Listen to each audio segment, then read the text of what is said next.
नमस्कार मित्रांनो, आज आपला 79वा स्वातंत्र्य दिन आपण साजरा करत आहोत.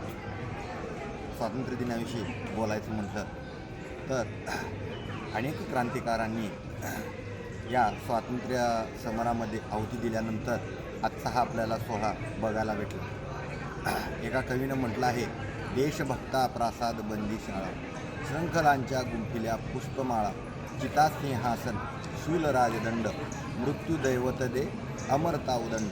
ज्या देशभक्तांनी देशासाठी प्राणांची आहुती दिली त्यांच्यासाठी कविराज म्हणतात की देशभक्ताला प्रासाद ह्या बंदीशाळा म्हणजेच कारागृह असतं. देशभक्तांचा राजवाडा म्हणजे कारागृह असतं आणि त्यांच्या गळ्यामध्ये ज्या काही शृंखला म्हणजे महाराज त्यांच्या गळ्यामध्ये ज्या काय साखळदंड असतात तर त्यांना तो कविराज पुष्पमालेची उपमा देतो. शृंखलांच्या गुंफिल्या पुष्पमाळा आणि त्यांच्यासाठी सिंहासन काय असतं तर पुढे सांगतात की चिता सिंहासन शूल राजदंड.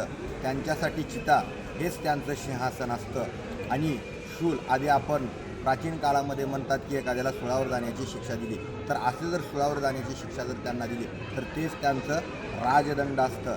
आणि मृत्यू दैवत दे अमरता उदंड, तर त्यांचं दैवत काय सांगितलं आहे तर त्यांचं दैवत हे मृत्यू, कारण त्या मृत्यूनंतर त्यांची जी अमरता आहे ती उदंड प्रमाणात वाढलेली असते. त्याच्यामुळंच आज आपण देशभक्तांचं स्मरण करूयात आणि देशासाठी प्रार्थना जाऊया. जय हिंद.